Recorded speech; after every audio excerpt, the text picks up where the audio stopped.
दिवाळी म्हटलं की पारंपरिक पद्धतीचा फराळ आणि या फराळात सगळ्यांच्या आवडीची असते ती ही चकली.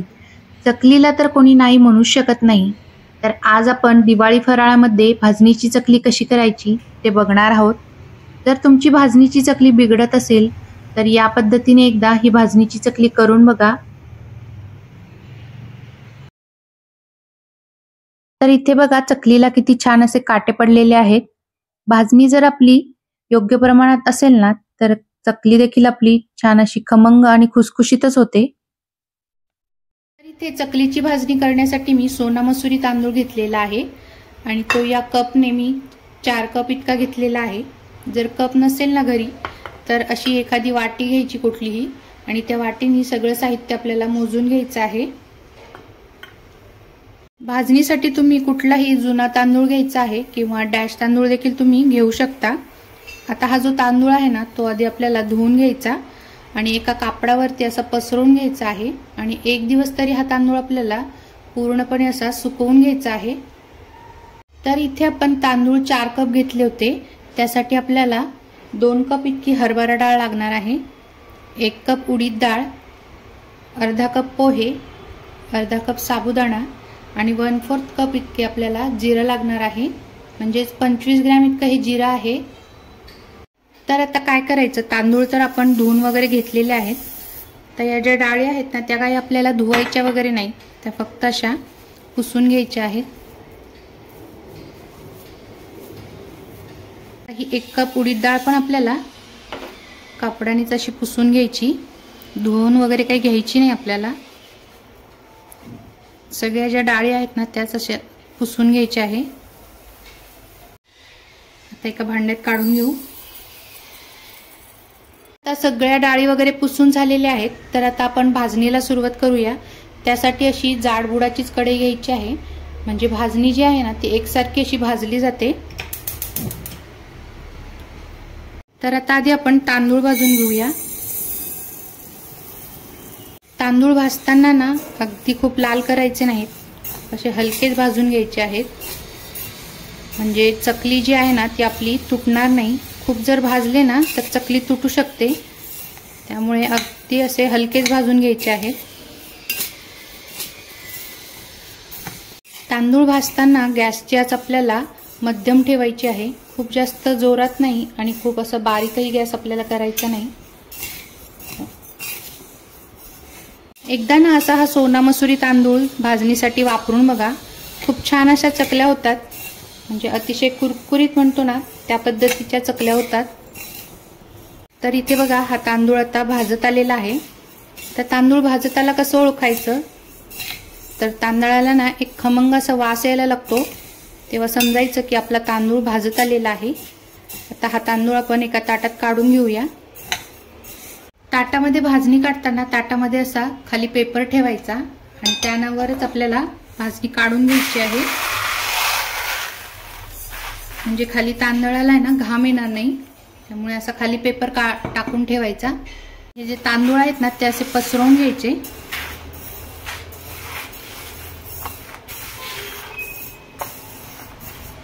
इथे बघा आपण तांदूळ कुठेही लालसर असे भाजलेले नाहीत, फक्त खमंग वास यायला लागला ना की तांदूळ लगेच काढून घ्यायचे आणि खाली असा पेपर घालायचा, म्हणजे तांदळाला आहे ना घाम येणार नाही. आपण हरभरा डाळ पण भाजून घेऊ. इथे आपण हरभरा डाळ 2 कप घेतलेली आहे, ती देखील आपल्याला खमंग अशी भाजून घ्यायची, खूप काही जास्त लाल वगैरे करायची नाही. तर आता इथे बघा जवळजवळ 5 ते 10 मिनिटं लागली मला ही डाळ भाजायला. आता खमंग वास यायला लागला आहे, म्हणजे आपली डाळ छान भाजली गेलेली आहे. भाजणी जर छान झाली ना तर आपली चकली पण छानच होते. तर ही डाळ आपण तांदळावरती काढून घेऊ. उडदाची डाळ पण आपल्याला अशीच खमंग भाजून घ्यायची आहे. भाजणी जी आहे ना ती भाजायला थोडासा वेळच लागतो. ते आपण उडदाची डाळ 1 कप घेतलेली आहे, ती देखील आता खमंग अशी भाजत आलेली आहे. आता आपण हरभरा डाळीवर काढून घेऊ. आता आपण साबुदाणा कुरकुरीत होईपर्यंत छान असा भाजून घ्यायचा आहे.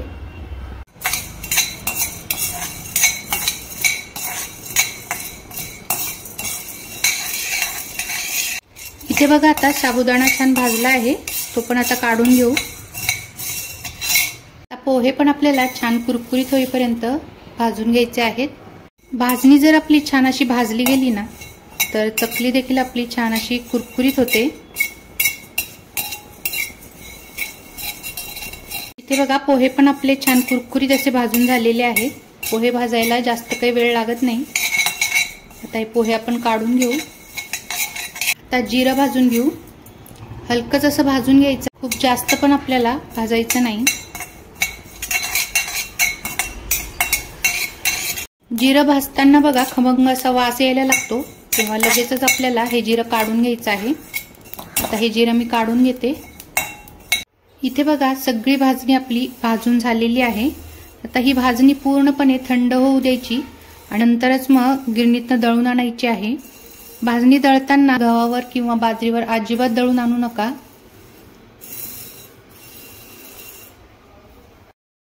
बघा खाली आपण पेपर घातल्यामुळे भाजणीला कुठेही घाम आलेला नाही, त्यामुळे खाली असा पेपर नक्की घाला। तर ही भाजणी पूर्णपणे थंड होऊ द्यायची। दळून आणल्यानंतर भाजणीचं पीठ बघा मस्तच झालेलं आहे आणि भाजणीला सुवास देखील छान येत आहे। आता हे जे पीठ आहे ना आपल्याला हवाबंद डब्यात भरून ठेवायचं, म्हणजे 4 ते 5 महिने हे पीठ आपलं आरामात टिकतं। आणि आता यातील आपल्याला लागेल तेवढंच पीठ घ्यायचं आहे। तर इथे मी 2 कप भाजणीचं पीठ घेणार आहे आणि त्यासाठी मी 2 कपच पाणी घेणार आहे आणि याच कपाने आपल्याला 2 कप इतकं पाणी घ्यायचं आहे, म्हणजे चकली जी आहे ना ती एकदम छान होते। तर आता इथे आपल्याला 2 कप इतकं पाणी मोजून घ्यायचं आहे। 2 कप पिठासाठी 2 कपच पाणी घ्यायचं।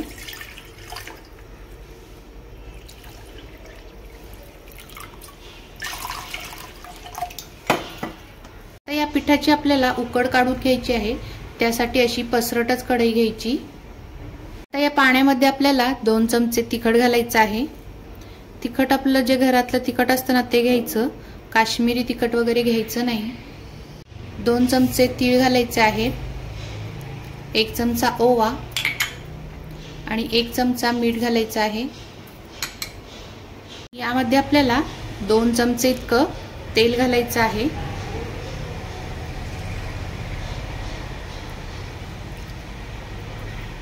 आता तेल जे आहे ना ते आपल्याला मोजूनच घालायचं आहे। 2 चमच्यापेक्षा जास्त तेल घालायचं नाही, नाहीतर चकली तुटू शकते। आता याला एक चांगली अशी उकळी येऊ द्यायची आणि त्यामध्ये नंतर आपल्याला पीठ घालायचं आहे। इथे बघा आता पाण्याला चांगली अशी खळखळ उकळी आलेली आहे। आता यामध्ये हे पीठ घालायचं आणि हे पीठ यामध्ये चांगलं असं मिक्स करून घ्यायचं आहे। तर इथे बघा पीठ हे आपलं चांगलं असं मिक्स करून झालेलं आहे। 2 कप पिठासाठी आपल्याला 2 कपच पाणी घ्यायचं आहे, त्यामुळे चकली एकदम छान खुसखुशीत होते। आता हे पीठ मिक्स करून झालेलं आहे। इथे बघा आता गॅस बंद करायचा आणि या पिठावरती आपल्याला झाकण ठेवायचं आहे आणि हे पीठ आपल्याला 10 मिनिटं असंच ठेवायचं आहे। तर आता इथे बघा 10 मिनिटं झालेली आहेत। हे पीठ आता आपल्याला एका ताटात काढून घ्यायचं।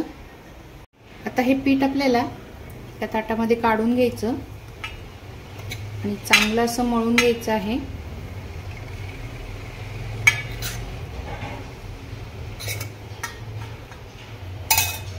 तर आता इथे बघा पीठ थोडंसं गरम आहे, त्यामुळे असं स्मॅशरने स्मॅश करून घ्यायचं आणि नंतर मग हाताने आपल्याला छान असं मळून घ्यायचं आहे। आता थोडंसं पीठ गरम आहे, त्यामुळे असं मळून घ्या।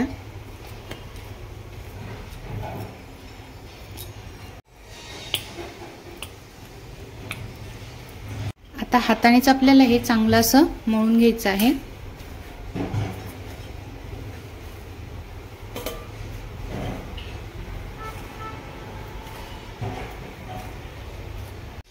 तर आता इथे बघा पीठ आपल्याला चांगलं असं मळून घ्यायचं, खूप जास्त घट्ट पण नाही आणि खूप असं सॉफ्ट पण पीठ मळायचं नाही।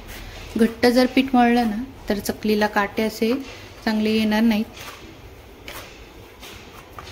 त्यामुळे हे बघा असंच पीठ आपल्याला मळून घ्यायचं आहे। तर इथे बघा चकलीला काटे छान यावेत यासाठी ही जी खरखरीत बाजू असते ना ती खाली ठेवायची आणि ही जी सॉफ्ट बाजू आहे ती आतमध्ये ठेवायची, म्हणजे चकलीला काटे छान पडतात. तर या साच्याला आपल्याला आतनं थोडंसं तेल लावायचं, म्हणजे चकली जी आहे ना ती पटकन होते.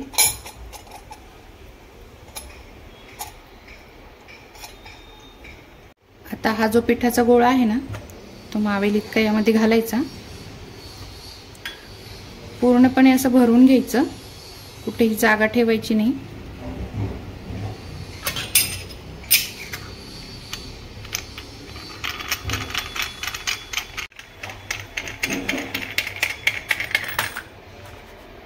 हे जे पीठ आहे ना ते झाकून ठेवायचं आणि आपल्याला चकल्या करायला घ्यायच्या आहेत. तुम्ही अशा प्लेटवरती चकल्या पाडून घेऊ शकता किंवा मग जर बटर पेपर असेल ना तर त्यावरती देखील चकली पाडून घेऊ शकता.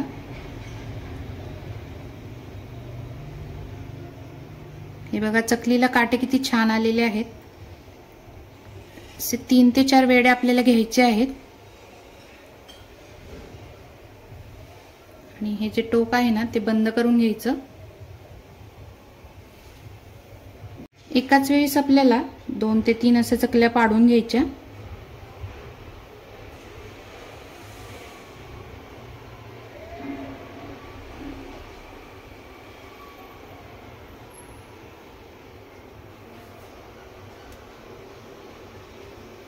बघा मी तेल गरम करायला ठेवलेलं आहे. चकली तळताना तेल आपल्याला खूप गरम पण नसावं आणि खूप कमी पण नसावं, मध्यम आचेवरती आपल्याला या सगळ्या चकल्या तळून घ्यायच्या आहेत. इथे मी तेल तापलं की नाही त्यासाठी एक चकलीचा तुकडा टाकून बघते. इथे बघा तेल आपलं व्यवस्थित असं गरम झालेलं आहे. चकली आपली खाली जात नाहीये, म्हणजे तेल आपलं छान गरम झालेलं आहे. आता मध्यम आचेवरतीच आपल्याला या सगळ्या चकल्या तळून घ्यायच्या आहेत.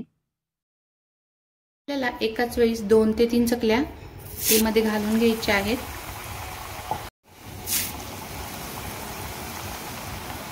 बघा चकली टाकल्यानंतर लगेचच झाऱ्या लावायचा नाही. 1-2 मिनिटांनी आपल्याला या चकलीला झाऱ्या लावायचा. आता 1-2 मिनिटांनंतर दुसऱ्या बाजूनी चकली आपल्याला पलटी करून घ्यायची आहे. इथे बघा चकलीला काटे पण किती छान आलेले आहेत.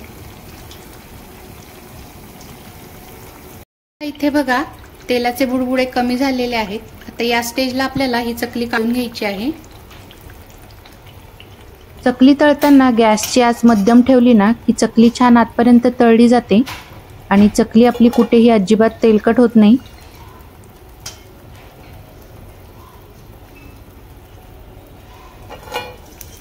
तर आता इथे बघा चकलीला काटे किती सुरेख आलेले आहेत. मध्यम वाचेवरतीच या सगळ्या चकल्या आपल्याला तळून घ्यायच्या आहेत. गॅस आपल्याला मध्यमच ठेवायची, म्हणजे तुमची चकली कुठेही तुटणार नाही. तर आता इथे बघा चकलीला काटे किती छान आलेले आहेत आणि तेलात टाकल्यानंतर चकली कुठेही आपली तुटली नाही, म्हणजे आपली भाजणी जी आहे ना ती परफेक्ट झालेली आहे. आता काय करायचं, या ज्या चकल्या आहेत ना त्या अशा उभ्या करून ठेवायच्या, म्हणजे जे तेल आहे ना ते खाली असं निथळून जातं आणि चकली आपली तेलकट होत नाही.